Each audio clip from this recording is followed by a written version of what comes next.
عشق کو حسن کے انداز سکھا لوں تو چلوں.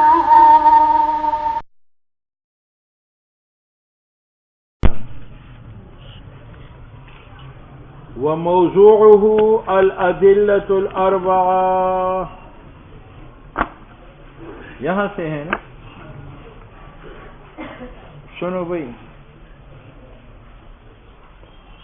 مصنف نے اصول فقہ کی تعریف اضافی بھی بیان کی. اصل ما یبتنی الیہ غیرہ، دلیل، قاعدہ، ٹھیک ہے. اور فقہ کا معنی کیا حکمت فرعیت شرعیہ. دوسری تعریف کے العلم بالاحکام الشرعیت العملیہ عن ادلۃ التفصیلیہ. تیسری تعریف کے العلم بالاحکام القطعیہ مع ملکۃ الاستنباط. چوتھی تعریف فخر الاسلام سے نقل کی العلم بالاحکام مع العمل بالاحکام. ٹھیک ہے. یہ تعریف اضافی سے فارغ ہونے کے بعد مصنف نے تعریف لقبی ذکر کی العلم بقواعد يتوصل بها الى الاحکام الفقهیة عن دلائلها. اور بعد میں کہا کہ یہ تعریف رسم ہے یا حد ہے، تو کہا کہ یہ رسم ہے. کہا تھا یا نہیں؟ اب تعریف سے فارغ ہونے کے بعد موضوع غرض کا بیان کرتا ہے. اصول فقہ کی موضوع میں اختلاف ہے. صاحب توضیح کہتے ہیں کہ اصول فقہ کی موضوع دو ہے، ادلہ و احکام. ادلہ و احکام. مصنف کا مذہب یہ ہے کہ اصول فقہ کا موضوع ادلہ ہے اور احکام کا ذکر طبعاً. احکام کا ذکر اور ادلہ احکام دونوں اس لیے نہیں ہے کہ فن کا دار و مدار موضوع پر ہوتا ہے. موضوع ایک ہو تو فن، اور موضوع دو ہو فن دو ہوتے ہیں. تو اگر موضوع ادلہ و احکام دو چیزیں ہو جائے تو پھر تو اصول فقہ ایک فن نہیں ہے، فنین بنتے.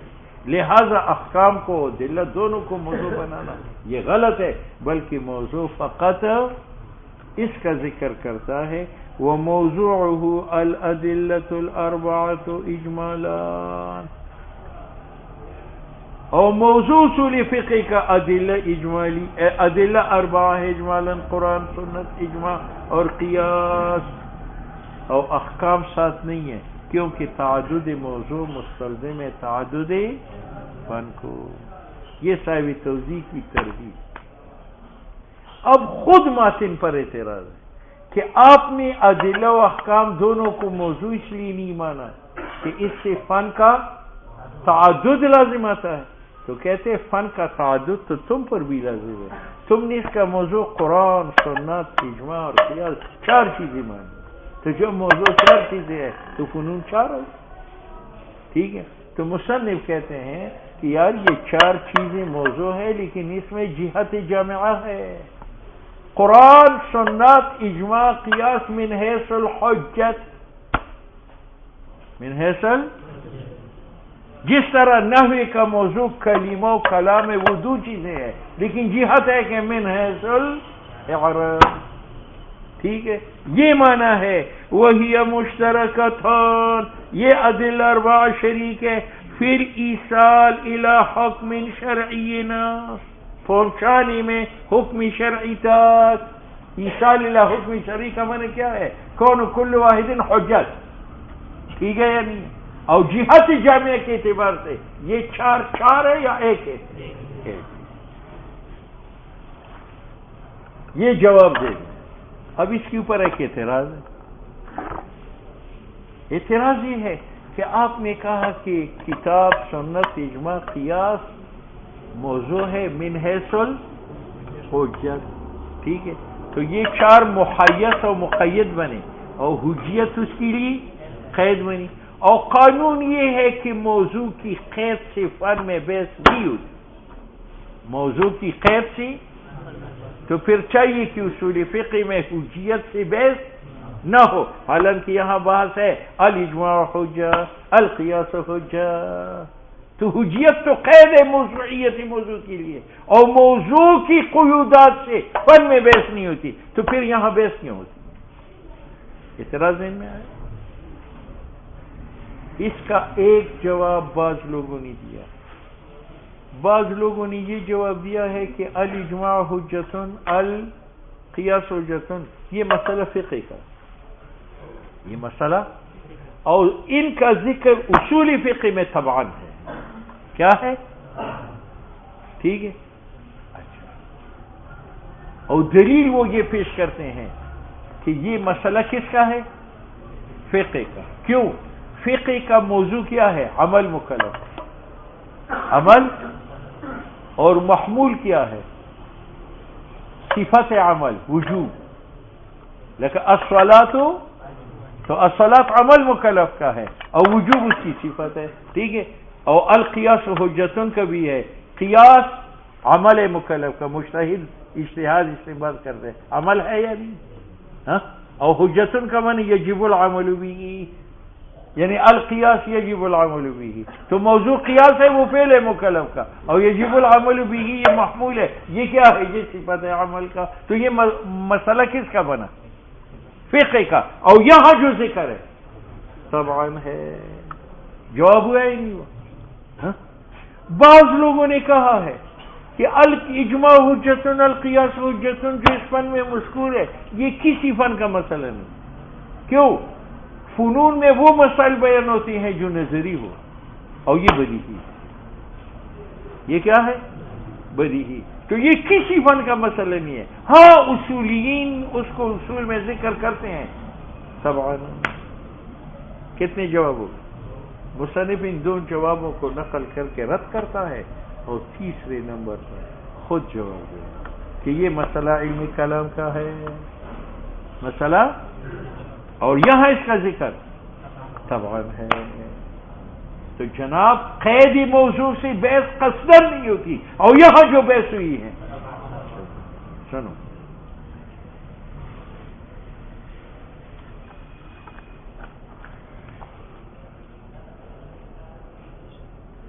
وما قیل، یہ پہلے جواب، وہ جو کہا گیا کہ بحث الاجماع حجتن القیاس حجتن سے لیس من الاصول، یہ اصول سے نہیں ہے، بل من الفقہ، بلکہ یہ کس سے ہے؟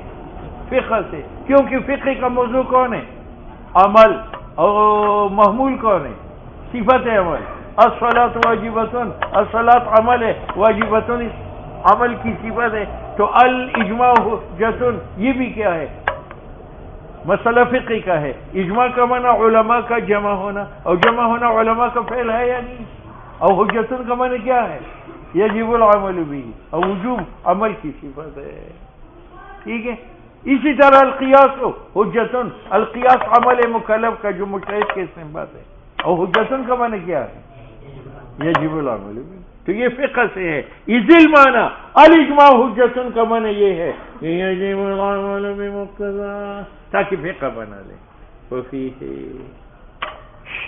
مصنف کہتے ہیں یہ غلط ہے۔ یہ کیوں؟ ایک تو اس مجیب نے یہ کہا کہ الاجماع حجتن کا معنی کیا ہے؟ الاجماع یجی، تو اعتراض یہ پڑتا ہے کہ وجوب عمل فرع ہے حجیت کا، پہلی حجیت ثابت کرو پھر عمل کرو، ابھی حجیت ثابت نہیں ہے، اور آپ کہتے ہیں کہ الاجماع حجتن کا معنی الاجماع یجب العمل به۔ دیکھو یہ ایک اعتراض، وفیہ ان ھذا وجوب عمل کا بالاجماع و بالقیاس، یہ فرع ہے حجیت کا، فرع ہے، اور حجیت ابھی ثابت نہیں ہے، تو اب حجتن کا معنی یجب العمل کیوں کر؟ ایک۔ دوسرا اعتراض، قیاس حجتن، اس کے دو معنی ہیں، بعض قیاس پر عمل واجب ہے، اور بعض قیاس پر عمل واجب نہیں ہے بلکہ جائز ہے، تو حجت کا معنی وجوب عمل ہے یا جواز عمل بھی؟ تو آپ نے کیوں کہا الاجماع القیاس حجتن کا معنی القیاس یجب العمل بھی؟ بلکہ کبھی قیاس پر عمل واجب ہوتا ہے اور کبھی قیاس پر عمل یہ معنی اس قول کا. علاوہ یہ کہتا ہوں کہ جواز عمل ایزن من ثمرات یہ ثمرہ ہے حجیت قیاس کا. آپ نے وجوب میں کیوں منازل کیا؟ ٹھیک ہے، یہ جواب رد ہوا دو وجہ. دوسرا جواب کیا تھا، اعتراض ذہن میں ہے کہ حجیت قید موضوع کا، اور قید موضوع سے فن میں بحث نہیں ہوتی، تو آپ نے القیاس و حجتن سے یہاں بحث کیوں کی؟ تو دوسرا جواب یہ ہے کہ یہ القیاس و حجتن یہ کسی فن کا مسئلہ نہیں، کیونکہ فنون میں کون سے مسائل بیان ہوتے ہیں؟ نظریات، اور یہ کیا ہے؟ بدیہی. ٹھیک ہے، تو کہتے ہیں ومن قال، جس نے کہا کہ الاجماع حجت لیست بمسئلۃ اصلا، یہ کسی فن کا مسئلہ نہیں ہے کیونکہ مسائل فن نظریات ہے، اور یہ ضروریت دینیت، یہ بدیہی ہے. فقد بعد، یہ جواب بھی بعید ہے، یہ جواب بھی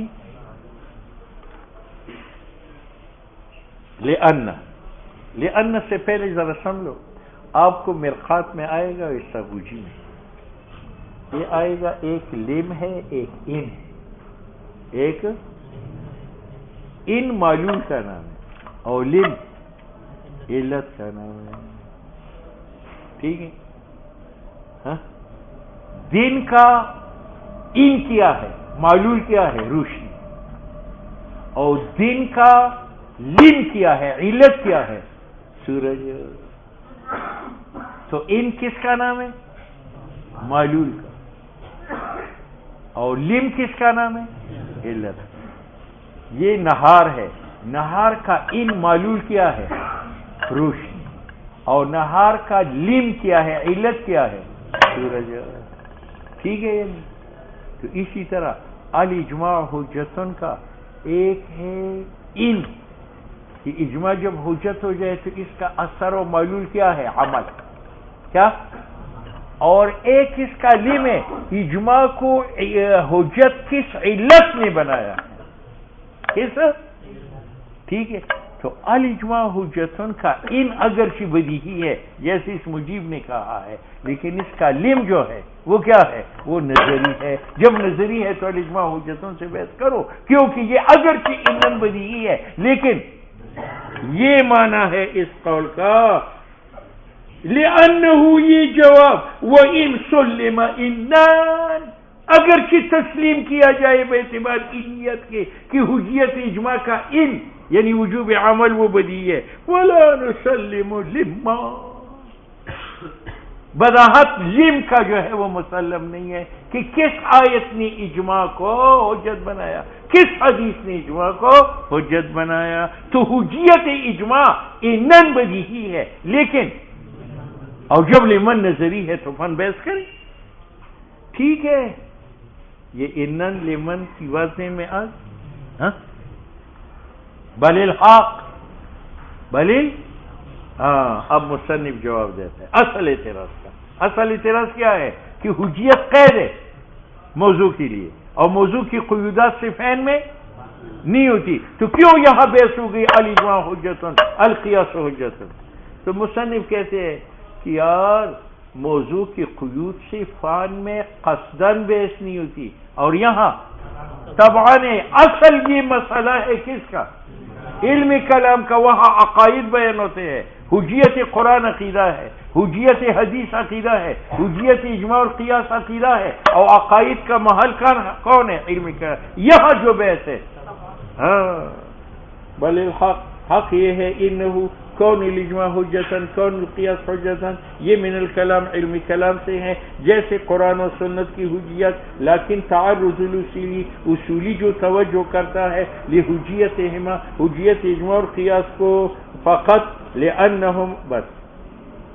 لیکن تعرض الاصولی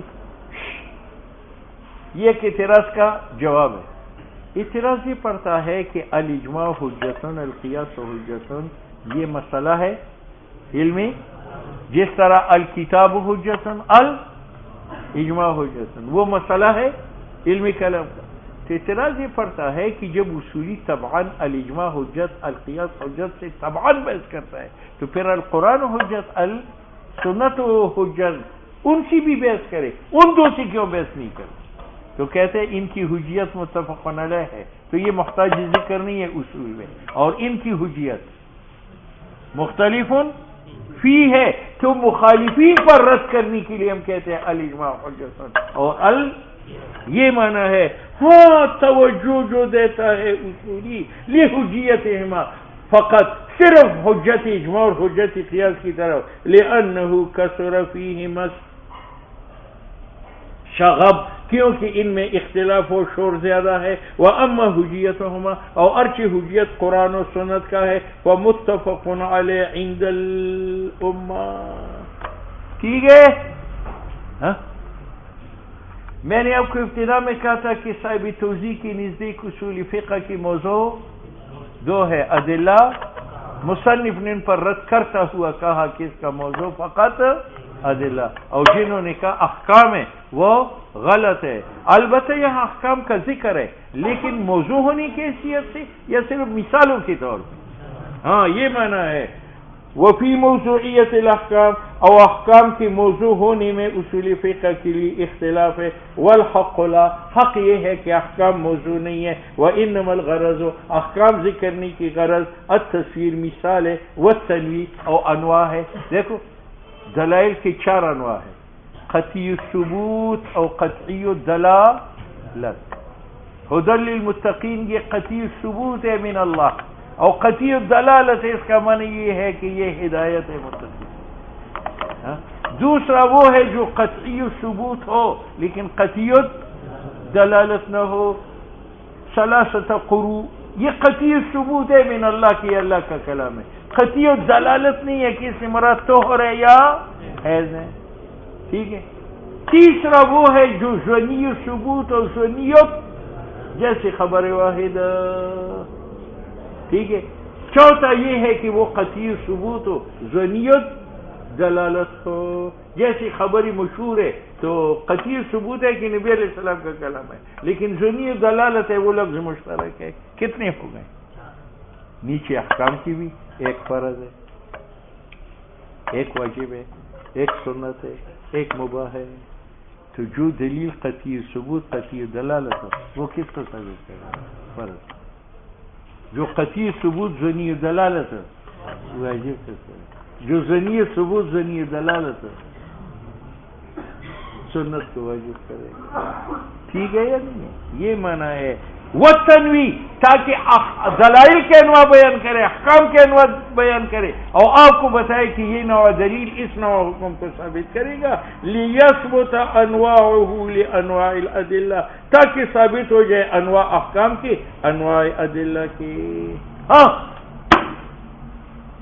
تو احکام کا ذکر یہاں موضوع کی حیثیت سے یا تبعاً ہے، اور کہتے ہیں ہر فن کے اندر جو ہے مسائل کبھی موجود، جس طرح منطق کا موضوع تصور و تصدیقی موصلہ ہے، لیکن اس میں موصل الیہ نتیجے کا بھی بیان ہے، لیکن تصوری اور تصدیقی موصلہ کا ذکر موضوع اور مقصود ہونے کی حیثیت سے ہے، اور نتیجہ جو تصدیق اور تصور موصل الیہ ہے وہ طبعاً ہے۔ یہ معنی ہے وما من علم، نہیں ہے کوئی علم مگر ذکر کیا جاتا ہے اس میں اشیاء استدراجاً طبعاً و تتمیماً فائدہ تام کرنے کے لیے، و ترمیماً لہو و فائدتو۔ اصول فقہ کی تعریف بھی ہو گئی، موضوع بھی بیان ہوا، باقی کیا رہا؟ غرض۔ تو اس کی ایک غرض قریب ہے، ایک غرض بعید ہے۔ غرض قریب دنیا میں ہے، معرفت احکام شریعہ، معرفت، اور غرض بعید کیا ہے؟ مرنے کے بعد سعادت دارین۔ اس لیے کہتے ہیں وفائدتہ القریبہ، معرفت احکام شرعیہ کا، اور وہی معرفت احکام شرعیہ کا سبب ہے فوز بسعادت الابدیہ۔ تو معرفت احکام شرعیہ یہ غرض اس علم کا ہے، کون سی غرض؟ قریب، اور سعادت دارین غرض ہے بعید۔ اور تیسری غرض اس کی ہے المقالۃ الاولی، ٹھیک ہے۔ اصل میں یہ کتاب مشکل نہیں ہے، لیکن آپ نے نیچے اصول نہیں پڑھے۔ لو